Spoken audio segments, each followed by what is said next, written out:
ಮಿತ್ರರೇ ನಮಸ್ಕಾರ. ಮಿತ್ರರೇ, ಇರಾನ್ ವಿರುದ್ಧವಾಗಿ ಅಮೆರಿಕ ಮತ್ತು ಇಸ್ರೇಲ್ ಮಾಡ್ತಾ ಇರುವಂತಹ ಯುದ್ಧ ಅದೇ ತೀವ್ರತೆಯಲ್ಲಿ ಕಂಟಿನ್ಯೂ ಆಗ್ತಾ ಇದೆ. ಆದರೆ ಜಗತ್ತಿಗೆ ಇದರ ಬಿಸಿ ತಟ್ಟುತ್ತಾ ಇದೆ. ನಾನು ನಿನ್ನೆಯ ವಿಡಿಯೋದಲ್ಲಿ ನಿಮಗೆ ತಿಳಿಸ್ಕೊಟ್ಟಿದ್ದೆ, ಆಯಿಲ್ ಪ್ರೈಸ್ ವಿಪರೀತವಾಗಿ ಜಾಸ್ತಿ ಆಗಿದೆ, ಇದಿನ್ನೂ ಕೂಡ ಜಾಸ್ತಿ ಆಗುವಂತಹ ಆತಂಕ ಇದೆ ಅಂತ. ಇದರ ನಡುವೆ ಭಾರತದಲ್ಲಿ ಸುದ್ದಿ ಬರ್ತಾ ಇದೆ, LPGಯ ಕೊರತೆ ಉಂಟಾಗ್ತಾ ಇದೆ. ಅಡಿಗೆ ಮನೆಯಲ್ಲಿ ಇನ್ನು ಒಲೆ ಹೊಚ್ಚೋದು ಕಷ್ಟ ಆಗಬಹುದು ಅನ್ನುವಂತಹ ಸುದ್ದಿಗಳು ಕೂಡ ಬರ್ತಾ ಇದ್ದಾವೆ. ಅದರ ಸತ್ಯಾಸತ್ಯತೆಗಳೇನು, ಭಾರತ LPGಯ ವಿಚಾರದಲ್ಲಿ ಯಾವ ರೀತಿಯ ತಯಾರಿಯನ್ನ ಮಾಡಿಕೊಂಡಿದೆ, ನಮ್ಮ ಸ್ಟೋರೇಜ್ ಎಷ್ಟಿದೆ, ಎಷ್ಟು ಬೇಡಿಕೆ ಇದೆ, ಇದೆಲ್ಲದರ ಬಗ್ಗೆ ನಿಮಗೆ ತಿಳಿಸ್ಕೊಡ್ತೀನಿ. ಹಾಗೆ ರಷ್ಯಾದಿಂದ ಭಾರತಕ್ಕೆ ಬಹಳ ದೊಡ್ಡ ಶುಭ ಸುದ್ದಿ ಬಂದಿದೆ. ಪುತಿನ್ ಸರ್ಕಾರ ಮತ್ತೊಮ್ಮೆ ನಾವು ಭಾರತಕ್ಕೆ ಆಪ್ತರು ಅನ್ನೋದನ್ನು ಸಾಬೀತು ಮಾಡಿದೆ. ಈ ಖುಷಿ ಸುದ್ದಿಯ ಜೊತೆಗೆ ರಷ್ಯಾದಿಂದ ಒಂದು ಬೇಸರದ ಸುದ್ದಿಯೂ ಕೂಡ ಇದೆ. ಭಾರತಕ್ಕೆ ಬಹಳ ಆರ್ಥಿಕ ಹೊರೆ ಬೀಳುವಂತಹ ಸಾಧ್ಯತೆಗಳು ಕೂಡ ಇದ್ದಾವೆ. ಅದರ ಬಗ್ಗೆ ಕೂಡ ಈ ವಿಡಿಯೋದಲ್ಲಿ ನಿಮಗೆ ತಿಳಿಸ್ಕೊಡ್ತೀನಿ. ಇನ್ನು ಭಾರತದಂತಹ ಒಂದು ದೊಡ್ಡ ದೇಶಕ್ಕೆ ಈ ಯುದ್ಧದ ಬಿಸಿ ತಟ್ತಾ ಇದೆ ಅಂತಂದ ಮೇಲೆ ಪಾಕಿಸ್ತಾನಕ್ಕೆ ತಟ್ಟದೇ ಇರುತ್ತಾ? ಪಾಕಿಸ್ತಾನ ಸದ್ಯ ಒದ್ದಾಡ್ತಾ ಇದೆ. ಅಲ್ಲಿ ಲಾಕ್ಡೌನ್ನ ಪರಿಸ್ಥಿತಿ ನಿರ್ಮಾಣ ಆಗಿದೆ. ಒಂದು ಪಾರ್ಷಿಯಲ್ ಲಾಕ್ಡೌನ್ ಕೂಡ ಘೋಷಣೆಯಾಗಿದೆ. ಅದನ್ನು ಕೂಡ ನಿಮಗೆ ಹೇಳ್ತೀನಿ. ಹಾಗೆ ಅಮೆರಿಕದ ಟ್ರಂಪ್ ಸರ್ಕಾರದ ಕಡೆಯಿಂದ ಸೌದಿ ಅರೇಬಿಯಾ ಮತ್ತು UAEಗೆ ಒಂದು ರೀತಿಯಲ್ಲಿ ಎಚ್ಚರಿಕೆ ಬಂದಿದೆ. ನೀವೀಗ ನಮ್ಮ ಪರವಾಗಿ ಯುದ್ಧ ಮಾಡಲೇಬೇಕು, ನೇರ ಯುದ್ಧದಲ್ಲಿ ಭಾಗಿಯಾಗದೇ ಇದ್ರೆ ಮುಂದೆ ನಾವು ದೊಡ್ಡ ತೀರ್ಮಾನವನ್ನು ಕೈಗೊಳ್ಳುತ್ತೀವಿ ಎನ್ನುವ ಅರ್ಥದಲ್ಲಿ ಟ್ರಂಪ್ ಸರ್ಕಾರದ ಕಡೆಯಿಂದ ಒಂದು ಸಂದೇಶ ಪಾಸ್ ಆಗಿದೆ. ಇದೆಲ್ಲದರ ಬಗ್ಗೆ ಈ ವಿಡಿಯೋದಲ್ಲಿ ನಿಮಗೆ ಮಾಹಿತಿ ಕೊಡುವಂತಹ ಪ್ರಯತ್ನ ಮಾಡ್ತೀನಿ. ನೀವು ಈ ವಿಡಿಯೋನ ಕೊನೆವರೆಗೂ ಮಿಸ್ ಮಾಡದೆ ನೋಡಿ. ಮಿತ್ರರೇ, ಟ್ರಂಪ್ ಇರಾನ್ ಯುದ್ಧವನ್ನು ಬಹಳ ಈಸಿಯಾಗಿ ಪರಿಗಣಿಸಿದ್ರು, ಬಹಳ ಬೇಗ ಮುಗಿದು ಹೋಗುತ್ತೆ ಅಂತ. ಯಾಕೆಂದರೆ ನೇತನ್ಯಾಹು ಹೇಳಿದ್ರಲ್ಲ, ಖಮೇನಿ ಇಲ್ಲಿರ್ತಾರೆ, ಅವ್ರಿಗೆ ನಾವು ಹೊಡಿತಿದ್ದ ಹಾಗೆ ಅವರು ಸತ್ತು ಹೋಗ್ಬಿಡ್ತಾರೆ, ರೆಜಿಮ್ ಅಂತ್ಯ ಆಗಿಬಿಡುತ್ತೆ ಅಂತ. ಟ್ರಂಪ್ ಅದೇ ಖುಷಿಯಲ್ಲೇ ಯುದ್ಧವನ್ನು ಆರಂಭಿಸಿದ್ರು. ಆದರೆ ಆರಂಭದಲ್ಲೇನೋ ಯಶಸ್ಸು ಸಿಕ್ತು. ಇವರು ಅಂದುಕೊಂಡ ಹಾಗೆ ಮೊದಲ ದಾಳಿಯಲ್ಲೇ ಖಮೇನಿನ ಹತ್ಯೆಯನ್ನು ಮಾಡೋದಕ್ಕೆ ಸಾಧ್ಯ ಆಯಿತು. ಆದರೆ ಇರಾನ್ ಅದೆಲ್ಲದಕ್ಕೂ ಸಿದ್ಧ ಆಗಿತ್ತು. ಖಮೇನಿ ಹೋಗ್ತಿದ್ದ ಹಾಗೆ ಮತ್ತೊಬ್ಬನನ್ನು ತರೋದಕ್ಕೆ ಅವರು ರೆಡಿಯಾಗಿ ನಿಂತ್ಕೊಂಡಿದ್ರು. ಹೀಗಾಗಿ ಮಜ್ತಾಬಾ ಖಮೇನಿಗೆ ಈಗ ಪಟ್ಟವನ್ನು ಕಟ್ಟಲಾಗಿದೆ. ನಾವು ಯಾವುದೇ ಕಾರಣಕ್ಕೂ ಸರೆಂಡರ್ ಆಗೋದಿಲ್ಲ ಅಂತ ಇರಾನ್ ಹೇಳ್ತಾ ಇದೆ. ಅಷ್ಟು ಮಾತ್ರ ಅಲ್ಲ ಮಿತ್ರರೇ, ಇರಾನ್ ಈಗಿನ ನಡೆ ಇದೆಯಲ್ಲ, ಇದು ಅಮೆರಿಕವನ್ನ ಬೆಚ್ಚಿ ಬೀಳಿಸಿದೆ. ಇಷ್ಟು ದಿನ ಇರಾನ್ ಹೇಳ್ತಾ ಇತ್ತಲ್ಲ, ನಾವು 6 ತಿಂಗಳ ಯುದ್ಧಕ್ಕೆ ರೆಡಿಯಾಗಿದ್ದೀವಿ ಅಂತ. ಈಗ ಹೊಸ ಸರ್ಕಾರ ಬರ್ತಾ ಇದ್ದ ಹಾಗೆ, ಅಂದ್ರೆ ಮಜ್ತಾಬಾ ಖಮೇನಿಯನ್ನ ಪಟ್ಟಕ್ಕೆ ತರ್ತಾ ಇದ್ದ ಹಾಗೆ ಆತನ ಬೆಂಬಲಿಗ ಒಂದು ಹೇಳಿಕೆ ಕೊಟ್ಟಿದ್ದಾನೆ, ನಾವು 10 ವರ್ಷ ಬೇಕಾದರೂ ಅಮೆರಿಕದ ವಿರುದ್ಧ ಯುದ್ಧ ಮಾಡ್ತೀವಿ, ನಾವು ರೆಡಿಯಾಗಿದ್ದೀವಿ, ನಮಗೇನು ಪ್ರಾಬ್ಲಮ್ಮೇ ಇಲ್ಲ ಅಂತ. ಹಾಗೆ ನಾವು ಯಾವುದೇ ಕಾರಣಕ್ಕೂ ಕೂಡ ಟ್ರಂಪ್ ಸರ್ಕಾರದೊಂದಿಗೆ ಮಾತುಕತೆಗೆ ಬರೋದಿಲ್ಲ ಅಂತ ಸ್ಪಷ್ಟವಾಗಿ ಹೇಳಿಬಿಟ್ಟಿದ್ದಾರೆ. ಅಂದ್ರೆ ಇದನ್ನ ಡಿಪ್ಲೊಮ್ಯಾಟಿಕಲಿ ಇತ್ಯರ್ಥ ಮಾಡುವಂತಹ ಎಲ್ಲಾ ದಾರಿಯನ್ನ ಇರಾನ್ ಬಂದ್ ಮಾಡಿದೆ. ಅಲ್ಲಿಗೆ ಈಗ ಅಮೆರಿಕಾಗ ಉಳಿದಿರೋದೇನು ಕೇಳಿದ್ರೆ, ಏಕಪಕ್ಷೀಯವಾಗಿ ಯುದ್ಧ ವಿರಾಮವನ್ನು ಘೋಷಿಸಿ ವಾಪಸ್ ಹೋಗಬೇಕು.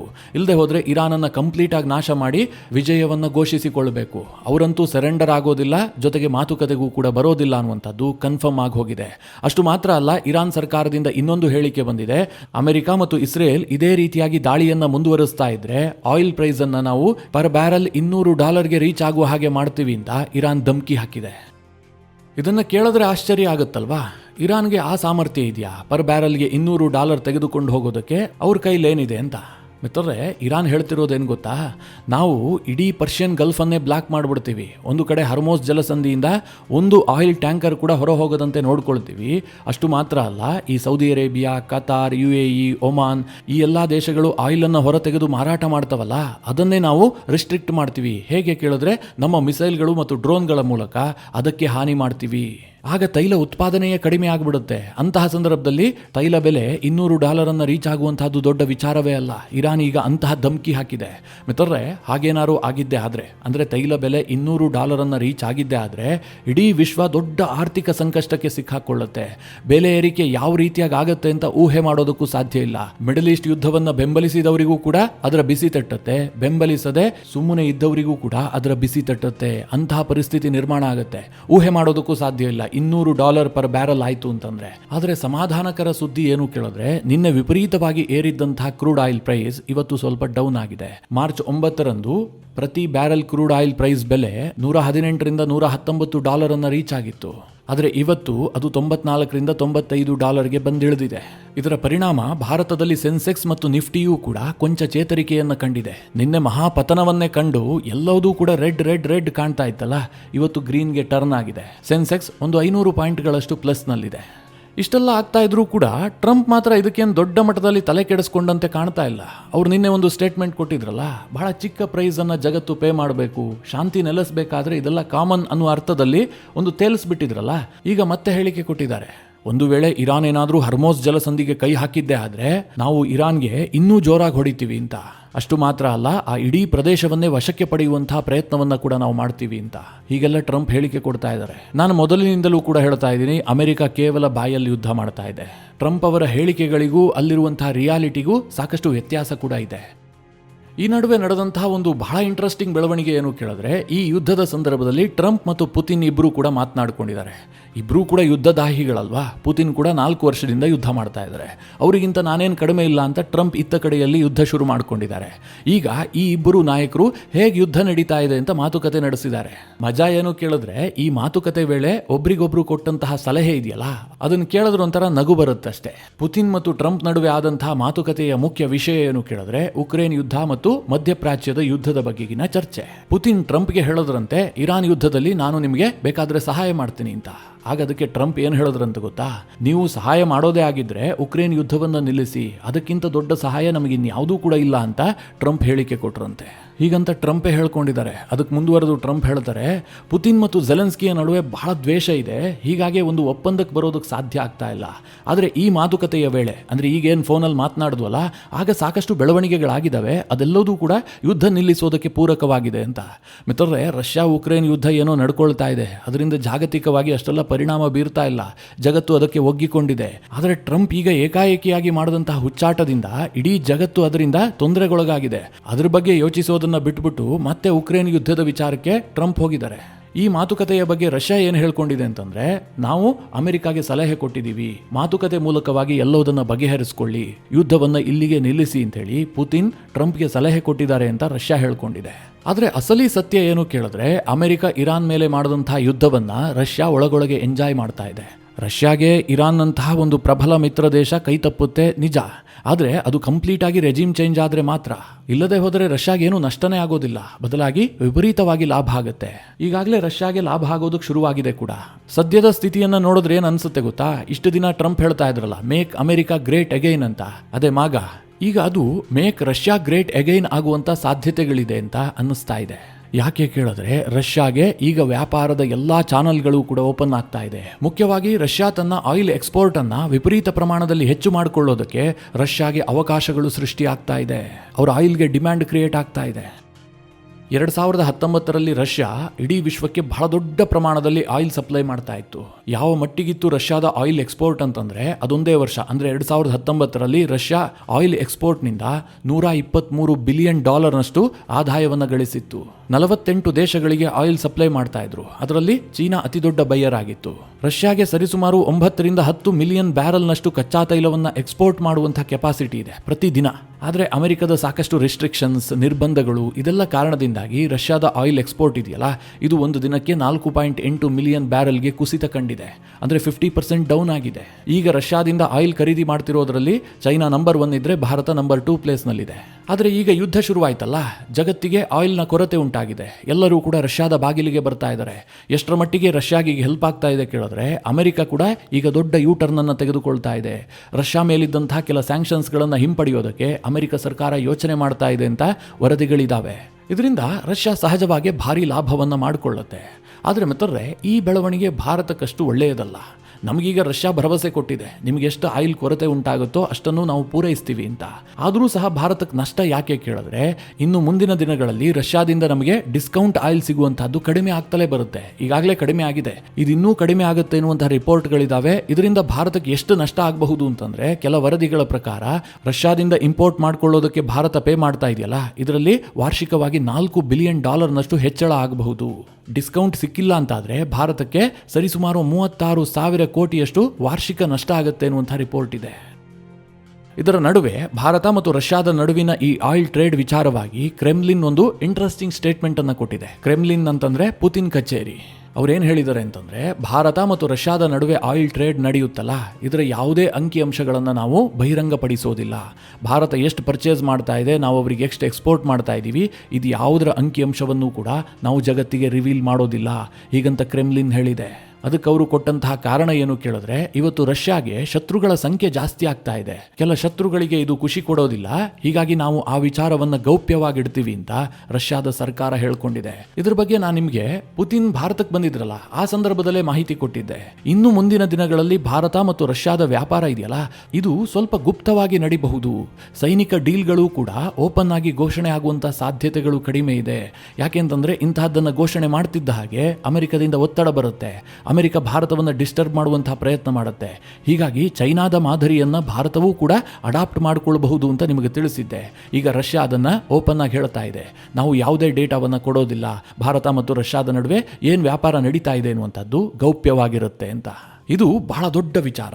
ಭಾರತ ಎಷ್ಟರ ಮಟ್ಟಿಗೆ ರಷ್ಯಾದಿಂದ ಆಯಿಲ್ ತರಿಸ್ಕೊಳ್ತಾ ಇದೆ, ಏನು ಎತ್ತ ಯಾವುದೂ ಕೂಡ ಅಮೆರಿಕಾಗೆ ಇನ್ನೂ ಅಧಿಕೃತ ಮಾಹಿತಿ ಸಿಗೋದೇ ಇಲ್ಲ. ಅವರು ಊಹೆ ಮಾಡಬಹುದಷ್ಟೇ. ಅಲ್ಲೊಂದು ರಿಪೋರ್ಟ್ ಪಬ್ಲಿಷ್ ಆಗಿದೆ, ಭಾರತ ಇಷ್ಟು ಖರೀದಿ ಮಾಡ್ತಾ ಇದೆ, ಹೀಗೇನೇನೋ ಸ್ಟೇಟ್ಮೆಂಟ್ ಕೊಡಬಹುದು, ಆದರೆ ಅದು ಯಾವುದೂ ಕೂಡ ಅಧಿಕೃತ ಅಲ್ಲ. ಈ ನಡುವೆ ಬಹಳ ದೊಡ್ಡ ಸುದ್ದಿ ಏನು ಕೇಳಿದ್ರೆ, ಭಾರತದಲ್ಲಿ LPG ಕೊರತೆ, ಅಡುಗೆ ಅನಿಲ ಪೂರೈಕೆಯಲ್ಲಿ ವ್ಯತ್ಯಯ ಆಗ್ತಾ ಇದೆ. ಹೋಟೆಲ್ಗಳಿಗೆ ಕಮರ್ಷಿಯಲ್ ಗ್ಯಾಸ್ ಪೂರೈಕೆಯಲ್ಲಿ ಸಾಕಷ್ಟು ವಿಳಂಬ ಆಗ್ತಾ ಇದೆ, ಹೀಗಾಗಿ ಹೋಟೆಲ್ಗಳನ್ನೆಲ್ಲ ಬಂದ್ ಮಾಡಿಬಿಡ್ತಾರೆ. ಆ ರೀತಿಯ ಒಂದು ಸುದ್ದಿಗಳನ್ನ ಸಾಕಷ್ಟು ಹರಿಬಿಡಲಾಗ್ತಾ ಇದೆ. ಕನ್ನಡದ ಮಾಧ್ಯಮಗಳು ಕೂಡ ದೊಡ್ಡ ಪ್ರಮಾಣದಲ್ಲಿ ಈ ಬಗ್ಗೆ ವರದಿ ಮಾಡ್ತಾ ಇದ್ದಾವೆ. ಬೆಂಗಳೂರಿನ ಹೋಟೆಲ್ ಅಸೋಸಿಯೇಷನ್ ಕೂಡ ಇದಕ್ಕೆ ಪ್ರತಿಕ್ರಿಯೆ ಕೊಟ್ಟಿದೆ. ಹೌದು, ಗ್ಯಾಸ್ ಪೂರೈಕೆಯಲ್ಲಿ ವ್ಯತ್ಯಯ ಆಗಿದೆ ಅಂತ. ಅಷ್ಟಕ್ಕೂ ನಿಜವಾಗ್ಲೂ ಗ್ಯಾಸ್ ಪೂರೈಕೆಯಲ್ಲಿ ವ್ಯತ್ಯಯ ಆಗಿದೆಯಾ, ಭಾರತದ ಬಳಿಯಲ್ಲಿ ಗ್ಯಾಸ್ ಖಾಲಿ ಆಗಿದೆಯಾ ಕೇಳಿದ್ರೆ ಖಂಡಿತವಾಗ್ಲೂ ಇಲ್ಲ. ಇಂತಹ ಗೊಂದಲಕ್ಕೆ ಕಾರಣ ಆಗಿರೋದೇನು ಕೇಳಿದ್ರೆ, ಕೇಂದ್ರದ ಪೆಟ್ರೋಲಿಯಂ ಸಚಿವರ ಒಂದು ಸೂಚನೆ. ಈ ಯುದ್ಧ ಇನ್ನಷ್ಟು ಕಾಲ ಮುಂದುವರಿಯುವಂತಹ ಸೂಚನೆಗಳು ಸಿಕ್ಕ ಕಾರಣದಿಂದಾಗಿ ಕೇಂದ್ರ ಸರ್ಕಾರ ಒಂದೊಂದೇ ನಿರ್ಧಾರವನ್ನ ಕೈಗೊಳ್ತಾ ಇದೆ. ಅಂದ್ರೆ ನಾವು ಕೂಡ ಮುಂಜಾಗ್ರತೆಯನ್ನ ಮಾಡ್ಕೊಳ್ಬೇಕಲ್ವಾ. ಆ ಹಿನ್ನೆಲೆಯಲ್ಲಿ ಕೇಂದ್ರದ ಪೆಟ್ರೋಲಿಯಂ ಮಂತ್ರಿ ಹರ್ದೀಪ್ ಸಿಂಗ್ ಪುರಿ ಅವರು ಒಂದು ಸೂಚನೆಯನ್ನು ಹೊರಡಿಸಿದ್ದಾರೆ. ಈ ಬಗ್ಗೆ ಅವರು ಟ್ವೀಟ್ ಮಾಡಿ ಕೂಡ ತಿಳಿಸಿದ್ದಾರೆ. ಸದ್ಯದ ವೆಸ್ಟ್ ಏಷ್ಯಾ ಪರಿಸ್ಥಿತಿಯ ಹಿನ್ನೆಲೆಯಲ್ಲಿ ಭಾರತದಲ್ಲಿ ಹೋಟೆಲ್, ರೆಸ್ಟೋರೆಂಟ್, ಇತರ ಕೈಗಾರಿಕೆಗಳಿಗೆ LPGಯ ಬೇಡಿಕೆಯನ್ನು ಪೂರೈಸೋದಕ್ಕೋಸ್ಕರವಾಗಿ ಹಾಗೂ ಅಗತ್ಯ ಬೇಡಿಕೆಗಳ ಮನವಿಯನ್ನ ಪರಿಶೀಲಿಸೋದಕ್ಕೋಸ್ಕರವಾಗಿ ತೈಲ ಮಾರಾಟ ಕಂಪನಿಗಳಿದಾವಲ್ಲ, ಅಂದ್ರೆ OMCS ಇದೆಯಲ್ಲ, ಆ ಹಂತದಲ್ಲಿ 3 ಎಕ್ಸಿಕ್ಯೂಟಿವ್ ಡೈರೆಕ್ಟರ್ ಸಮಿತಿಯನ್ನ ರಚಿಸಲಾಗಿದೆ. ಈ ಕಮಿಟಿ ಏನ್ ಮಾಡುತ್ತೆ ಕೇಳಿದ್ರೆ, ಹೋಟೆಲ್ಗಳಿರಬಹುದು, ರೆಸ್ಟೋರೆಂಟ್ಗಳಿರಬಹುದು, ಹಾಗೆ ಕೈಗಾರಿಕೆಗಳೇನಿದಾವೆ ಅವುಗಳ LPGಯ ಬೇಡಿಕೆಯ ಕುರಿತು ಪರಿಶೀಲನೆ ಮಾಡಿ ಮುಂದಿನ ನಿರ್ಧಾರವನ್ನು ಕೈಗೊಳ್ಳುತ್ತೆ. ಹೀಗಂತ ಭಾರತದ ಪೆಟ್ರೋಲಿಯಂ ಮಿನಿಸ್ಟರ್ ಘೋಷಣೆ ಮಾಡಿದ್ದಾರೆ. ಈ ಘೋಷಣೆ ಹೊರಬೀಳುತ್ತಿದ್ದಂತೆ ವಾಣಿಜ್ಯ ಬಳಕೆಯ LPGಯಲ್ಲಿ ವ್ಯತ್ಯಾಸಗಳು ಕಂಡುಬರೋದಕ್ಕೆ ಶುರುವಾಗಿದೆ. ಇದರ ಜೊತೆಗೆ ಕೇಂದ್ರದ ಪೆಟ್ರೋಲಿಯಂ ಸಚಿವರು ಏನು ಭರವಸೆ ಕೊಟ್ಟಿದ್ದಾರೆ ಅಂತಂದ್ರೆ, ನಮ್ಮ ದೇಶದಲ್ಲಿರುವಂತಹ ತೈಲ ಸಂಗ್ರಹ ಇದೆಯಲ್ಲ, ಇದು 74 ದಿನಗಳಿಗೆ ಸಾಕಾಗುವಷ್ಟಿದೆ. ಅಂದ್ರೆ ಹತ್ತತ್ರ 2.5 ತಿಂಗಳಿಗೆ ನಮಗೇನೂ ತೊಂದರೆ ಇಲ್ಲ ಅಂತ ಅವರು ಭರವಸೆ ಕೊಟ್ಟಿದ್ದಾರೆ.